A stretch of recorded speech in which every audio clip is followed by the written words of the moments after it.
नमस्कार दोस्तों। एक तरफ ओलंपियन पहलवान, देश की बेटियां साक्षी मलिक, विनेश फोगाट से लेकर बजरंग पूनिया तक ब्रजभूषण शरण सिंह की गिरफ्तारी की मांग पर अड़े हैं। लगातार ये गुहार लगा रहे हैं कि उसकी गिरफ्तारी हो। कल ये पहलवान हरिद्वार भी चले गए थे अपने मेडल को बहाने के लिए, लेकिन उन्हें से वहां से समझा बुझाकर वापस लाया गया। लेकिन अब एक दूसरी बड़ी खबर आ जाई है। खबर ये दिल्ली पुलिस के हवाले से, एएनआई के हवाले से, कि दिल्ली पुलिस को ब्रजभूषण शरण सिंह के मामले में, उन पर लगे आरोपों के मामले में अब तक कोई सपोर्टिव एविडेंस, मतलब मजबूत सबूत नहीं मिले हैं जिसके आधार पर उनकी गिरफ्तारी हो। और ये एएनआई के हवाले से खबर है, दिल्ली पुलिस ने यह खबर दी है। इससे यह बात साफ है कि ब्रजभूषण शरण सिंह इस पूरे मामले में आसानी से बच सकता है, गिरफ्तारी तो दूर की बात। तो पहले जो दिल्ली पुलिस के हवाले से खबर है इसको सुनिए, और उसके बाद कि अब रास्ता क्या बचेगा, पहलवान क्या करेंगे, और अगर वाकई दिल्ली पुलिस ने जैसा कहा वैसा ही होता है और अगले 15 दिन में अगर दिल्ली पुलिस अपनी रिपोर्ट, चार्जशीट या फाइनल रिपोर्ट कोर्ट में इसी शक्ल में दाखिल कर देती है, तो उसका मतलब क्या होगा, पहलवानों की इस लड़ाई का क्या होगा, जो लड़ाई लगातार दिल्ली के जंतर मंतर पर 35 दिन तक लड़ते रहे, जमीन पर भी घसीटा गया और उसके बाद कल हरिद्वार तक चले गए थे। और वहां से जब नरेश टिकैत ने उन्हें समझा बुझाकर उनसे मेडल वापस लिया, तो उसके बाद नरेश टिकैत जो भारतीय किसान यूनियन के अध्यक्ष हैं, जो बालियान खाप के प्रधान हैं, उन्होंने ऐलान कर दिया है कि 1 जून को सोरम में, मुजफ्फरनगर में, सोरम के ऐतिहासिक चबूतरे पर सर्व खाप पंचायत होगी और वहां से आगे का रास्ता तय होगा। उन्होंने कहा पहलवानों से 5 दिन के लिए हमें वक्त दीजिए। एक तरफ ये सब और दूसरी तरफ दिल्ली पुलिस की तरफ से आज बड़ी खबर का आना या दिल्ली पुलिस का दावा। पहले सुनिए, एएनआई ने 1:15 पर खबर दी है दिल्ली पुलिस के हवाले से। हूबहू अंग्रेजी में है, पढ़ के सुना रहा हूं, हिंदी तर्जुमा उसका साथ में, और उसके बाद कुछ आगे की बात। एएनआई ने जो खबर जारी की है दिल्ली पुलिस के हवाले से, till now we have not found sufficient evidence to arrest Brijbhushan Singh. Within 15 days we will be filing our report in court. Police के हवाले से कहा गया है, टिल नाउ, अब तक हम कोई भी ऐसा सबूत या पर्याप्त सबूत ब्रजभूषण सिंह के खिलाफ नहीं पाए हैं या नहीं मिला है हमें जिसके आधार पर उसकी गिरफ्तारी हो। With in 15 days we will be filing our report in court. 15 दिन के भीतर हम अपनी रिपोर्ट कोर्ट में दाखिल करेंगे। अगली लाइन है, it could be in the form of chargesheet. ये चार्जशीट के शक्ल में हो सकता है, और फाइनल रिपोर्ट या फाइनल रिपोर्ट हो सकता है। फाइनल रिपोर्ट को कई बार क्लोजर रिपोर्ट भी कहते हैं। इसमें बिटवीन द लाइन्स भी है। आगे है, there is no supportive evidence to prove wrestlers claim. Wrestlers के दावे को, पहलवानों के दावे को साबित करने के लिए कोई सपोर्टिव एविडेंस नहीं है, या उनके दावे को सही ठहराने के लिए कोई सपोर्टिव एविडेंस नहीं है। यह दिल्ली पुलिस के हवाले से बड़ी खबर आई है। दिल्ली पुलिस का दावा है, कहे एएनआई ने खबर दी। अगली लाइन क्या है, the section of POCSO added in FIR has less than 7 years imprisonment. जो पॉक्सो की धाराएं लगाई गई हैं एफआईआर में, उसमें सिर्फ 7 साल से कम की सजा हो सकती है। So investigating officer can not proceed with arrest as demanded by the accused. इसलिए जांच अधिकारी ब्रजभूषण शरण सिंह की गिरफ्तारी नहीं कर सकता, जैसा कि मांग कर रहे हैं पहलवान। न तो ब्रजभूषण शरण सिंह गवाहों को प्रभावित कर रहा है, न ही वो कोई सबूत को डिस्ट्रॉय कर रहा है। टॉप सोर्सेज इन दिल्ली पुलिस, एएनआई 1:15 पर। यह बहुत बड़ी खबर है दिल्ली पुलिस के हवाले से। दिल्ली पुलिस के दावे कितना सच है, इसके पीछे दबाव है, क्या है, यह विश्लेषण का विषय है और आगे पता चलेगा। यह सबको पता है कि जनवरी में पहली बार जब ये पहलवान बैठे थे, तब खेल मंत्रालय की तरफ से कमेटी बनाई गई थी। उस कमेटी में मैरी कॉम की अध्यक्षता में कमेटी बनाई। उस कमेटी ने इन पहलवानों से, खिलाड़ियों से, शिकायतकर्ताओं से बातचीत की, पूछताछ की, और उस कमेटी की मंशा पर बहुत सवाल उठे। विस्तार से अभी कुछ हफ्ते पहले इंडियन एक्सप्रेस ने खबर छापी थी कि शिकायतकर्ताओं ने कहा कमेटी का रवैया पहले से ऐसा लग रहा था जैसे ब्रजभूषण शरण सिंह को कमेटी के ज्यादातर सदस्य बचाना चाहते थे। उसके बाद ये पहलवान फिर जंतर मंतर पर आए। 23 अप्रैल अगर तारीख मुझे ठीक से याद है, तो उस हिसाब से 35 दिन तक जंतर मंतर पर बैठे, लगातार गुहार लगाते रहे, वीडियो बयान जारी करते रहे, प्रेस कॉन्फ्रेंस करते रहे, गिरफ्तारी की मांग करते रहे। और उसी जंतर मंतर पर बैठने के दौरान सुप्रीम कोर्ट भी गए चौथे या पांचवें दिन, और सुप्रीम कोर्ट में इनके जाने के बाद पांचवें छठे दिन जो भी है, सुप्रीम कोर्ट में दूसरी सुनवाई के दिन सुप्रीम कोर्ट के डर से दिल्ली पुलिस ने एफआईआर दर्ज की। उसके पहले दिल्ली पुलिस एफआईआर दर्ज करने लायक भी पूरे मामले को नहीं मानती थी। लेकिन खबर यह भी आई कि एफआईआर में 7 लड़कियों ने, जिसमें एक नाबालिग है, शिकायत की और ब्रजभूषण शरण सिंह पर अलग अलग मौकों पर यौन उत्पीड़न के आरोप लगाए। और वो अलग अलग मौकों पर, अलग अलग जगहों पर, जिसमें कुश्ती संघ के अध्यक्ष के नाते जो ब्रजभूषण शरण सिंह, वैसे बीजेपी सांसद के नाते वो उनको वो कोठी अलॉट है जो अशोका रोड पर है, उनकी कोठी पर, और अलग अलग जगह मैदान में, खेल के मैदान में, वार्म अप सत्र के दौरान अलग अलग मौकों पर छेड़खानी करने या यौन उत्पीड़न करने, बैड टच करने, हक करने या ब्रीदिंग पैटर्न चेक करने के नाम पर चेस्ट पे, छाती पर हाथ लगाने, ब्रेस्ट पर हाथ लगाने, पेट को टच करने, ऐसे बहुत सारे आरोप उस लिखित एफआईआर में है, शिकायत में है, जो इंडियन एक्सप्रेस ने विस्तार से छापा था। उन पीड़िताओं के हवाले से मैंने भी अपने वीडियो में बताया था। उसके बाद से लगातार बात हो रही थी कि जब पॉक्सो की धाराएं लगी है, पॉक्सो के तहत संगीन आरोप हैं और नाबालिग की तरफ से हैं, तो गिरफ्तारी अब तक क्यों नहीं हो रही? उसका जवाब दिल्ली पुलिस ने अब यह दे दिया कि 7 साल से कम वाली धारा लगी है और इसलिए उनकी गिरफ्तारी नहीं हो सकती। और दूसरी चीज, कोई सपोर्टिव एविडेंस नहीं है, जो बहुत बड़ी बात दिल्ली पुलिस ने कह दी कि ये लोग आरोप लगा रहे, इनके आरोपों को साबित करने के लिए, सिद्ध करने के लिए कोई ऐसा सबूत नहीं है। तो इससे एक बात तो साफ है कि ब्रजभूषण शरण सिंह का कुछ खास बिगड़ने वाला नहीं है, ऐसे भी नहीं बिगड़ रहा है, तभी वो कॉन्फिडेंटली बहुत दावे और बातें कर रहा है। अब यहां से क्या होगा, एक दिन भर यह भी चल रहा है, एक खबर अचानक कहीं से प्लांट हुई या उसकी सच्चाई क्या है उसको लेकर विवाद ट्विटर पर दोनों पक्ष के लोग लिख रहे हैं कि एक लड़की जो नाबालिग जिसे बताया गया, जिसकी उम्र को लेकर नाबालिग है इसलिए पॉक्सो में मामला दर्ज हुआ, उसको लेकर दावा किसी ताऊ ने कर दिया कि वो नाबालिग नहीं बालिग है। लेकिन फिर उस लड़की के पिता की तरफ से बयान आया कि वो जो ताऊ है जो चाचा है वो गलत बोल रहा है, मेरी लड़की नाबालिग है। वो जो बालिग बोल रहा है ताऊ या चाचा, वो गलत बोल रहा है। तो अब ताऊ और चाचा जो भी है उसकी तरफ से बयान जो मीडिया में प्रचारित किया जाने लगा कि वो लड़की चूंकि बालिग है इसलिए पॉक्सो नहीं लगेगा। पिता का कहना कि नहीं, मेरी लड़की नाबालिग है और उसके साथ यौन उत्पीड़न हुआ, इसकी जांच अभी होनी है। इन सब के बीच नरेश टिकैत का बयान, इन सब के बीच 1 तारीख मतलब कल 1 जून को सोरम चबूतरे पर बैठक, और इन सब के बीच यूनाइटेड वर्ल्ड रेसलिंग की तरफ से एक बयान आया है जिन्होंने ऐतराज जताया है पहलवानों के साथ व्यवहार को, उन्हें जिस तरह से हिरासत में लिया गया उसको लेकर, और उसके बाद एक तरह से ऐतराज जताते हुए कहा है कि 45 दिन के अंदर अगर रेसलिंग फेडरेशन ऑफ इंडिया के चुनाव नहीं होते हैं तो WFI को आगे के मैचों के लिए सस्पेंड किया जा सकता है।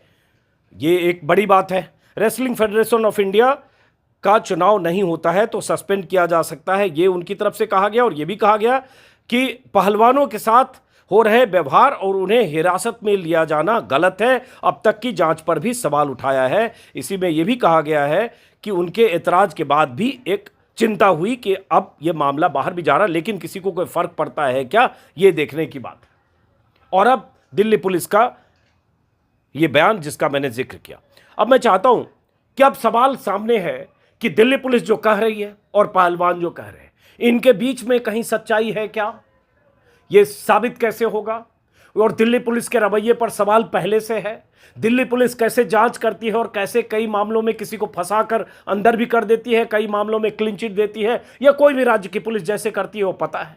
और हम पहले भी कई बार बात कर चुके, एक ट्वीट पर जुबैर को जैसे पकड़ा गया वो पता है, कैसे दिल्ली में पोस्टर लगाने को लेकर आम आदमी पार्टी के कार्यकर्ताओं को दबोच लिया गया वो पता है। तो पुलिस का रवैया संदिग्ध रहा है। लेकिन अब दिल्ली पुलिस का ऑन रिकॉर्ड अगर ये कहती है, और अगर कहती है कि 15 दिन में हम अपनी रिपोर्ट, फाइनल रिपोर्ट या चार्जशीट कोर्ट में दाखिल कर देंगे जिसमें कोई ऐसा सबूत नहीं है, तो ये देखना होगा कि वो रिपोर्ट में क्या कहती है दिल्ली पुलिस। लेकिन एक बात तय हो गई दिल्ली पुलिस के इस बयान से कि ब्रजभूषण शरण सिंह की गिरफ्तारी नहीं होगी।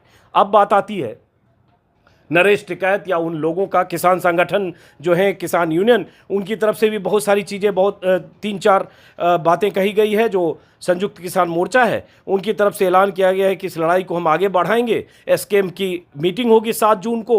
उसके पहले उन्होंने कहा है कि पहलवानों के संघर्ष को हम फिर से शुरू करने के लिए दिल्ली पुलिस के साथ बातचीत करेंगे, अन्य प्लेटफॉर्मों के साथ भी समन्वय, सक्रिय समर्थन जारी रखेंगे। और उसके बाद एसकेएम के प्रति संयुक्त किसान मोर्चा, जिस मोर्चे के कई संगठन जिस मोर्चे का हिस्सा है और जिन्होंने 13 महीने तक किसानों का आंदोलन किया था, उस मोर्चे की तरफ से भी एक बयान आया जिसमें यह भी कहा गया है कि एसकेएम के प्रतिनिधि पहलवानों से मिलेंगे और 7 जून को पूरी बैठक होगी। 5 जून को ब्रजभूषण शरण सिंह के पुतले फूके जाएंगे। 1 जून को तहसील और जिला स्तर पर विज्ञापन दिए जाएंगे। ये सब उनकी तरफ से कहा गया। नरेश टिकैत ने क्या कहा? चूंकि नरेश टिकैत ही गए थे वहां हरिद्वार, उन्होंने ही झोले में मेडल लिया, उनके घर वो खिलाड़ी फिर वहां से वापस आए। और उसके बाद क्या कहा आज नरेश टिकैत ने, वो भी सुनिए। सुलह मशवरा लेंगे, क्या बड़ा निर्णय लिया जाता है? ये तो सरकार बिल्कुल नाश के पीछे लग रही। एक कुत्ता काट खावे उसका काटा नहीं जाता, उसके इलाज की देखे। ये तो कुत्ते बन रहे। इन्होंने तो ऐसा देख लिया काम, इनकी कितनी शर्म लिहाज कर लो, कुकर ही कर लो। इन्होंने तो ये तो बिल्कुल पागल हो गए। इन्हें समझ में ही नहीं आ रहा क्या हम करें क्या ना। वोट दी लोगों ने, बड़ी अच्छी तरह से सरकार बनाई, और जिस तरह से इन्होंने यूँ कर दिया, इन महिला पहलवानों के साथ में जितनी बेतों की जांच थी इन्होंने कर दी। परसों मुंह पे जूता भी लग रहा है, उसमें एक लड़की है वो साक्षी मलिक, उसके मुंह पे जूता भी टेक रखा। तो इससे और घिनौना काम क्या हो सके? अब हद हो चुकी है। क्या लगता है कि परसों पंचायत में आर पार की लड़ाई का निर्णय लिया जाएगा? अरे नहीं, ये बहुत देखनी बातचीत, ऐसी बात नहीं। सब अच्छे समझदार आदमी उसमें आओगे और उसमें वो ली जाएगी बातचीत में क्या हो सके। हमें यह भी नहीं पता कि भाई सारा तोड़ फोड़ पे ही रुक के रोड़े में ही उसी में विश्वास रखें। हम शांति के पुजारी है, शांति के तरीके थे। मांग क्या करने की? नहीं, मांग तो है ब्रजभूषण की गिरफ्तारी हो जाए, अपना छुट्टी मांग वो खत्म ही है बस। फिर और क्या है भाई? हम इन्हें बच्चों को मना लेंगे, एक बार उसे जेल में तो पूछा दो सर क्या उसकी कुछ ऐसी हुआ हो रही। इतना बड़ा काम उन्होंने कर रखा। परसों की शोरूम की पंचायत रखी जिसमें जुम्मेदार है खाप चौधरी है, और बिरादरी के भी जो जुम्मेदार है मैं वहाँ से बुलाई गई। इसमें तो खिलाड़ी भी उसमें शामिल होंगे? नहीं, खिलाड़ी को नहीं रखे।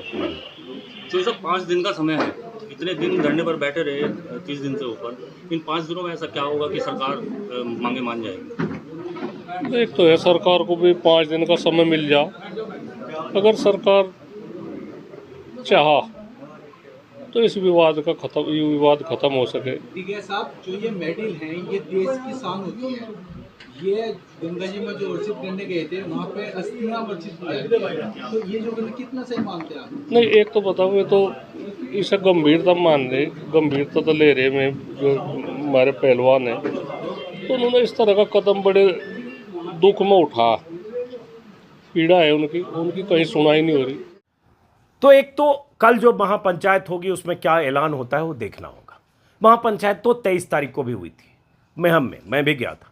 उसी 23 या 21 को शायद उस महापंचायत में ही ऐलान हुआ था कि 28 मई को संसद, जो नई संसद है, नया संसद भवन है, वहां हम महिला महापंचायत करेंगे। लेकिन क्या हुआ? 28 मई को आपने देखा। अब एक पंचायत कल मुजफ्फरनगर में है, वो भी ऐतिहासिक चबूतरा है, सर्वखाप पंचायत होगी।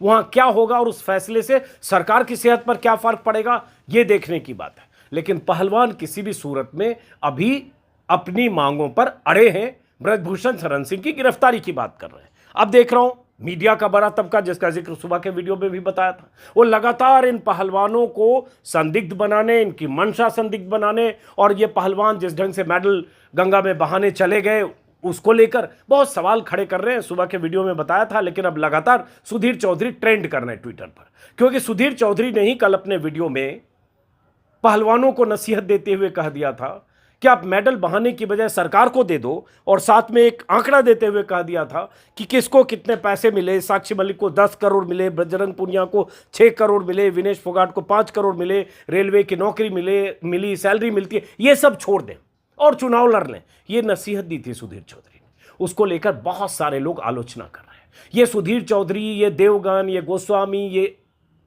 किसका नाम लूं, चोपड़ा, ये वो लोग हैं। इन्हीं में से कुछ लोगों का अभी एक फोटो वायरल हो रहा है कि अमित शाह के सामने कैसे सब थाल सजा है, प्लेट सजा है, और लंच या डिनर जो भी कर रहे होंगे, शायद वो नई संसद के उद्घाटन के दिन का होगा, शाम का होगा।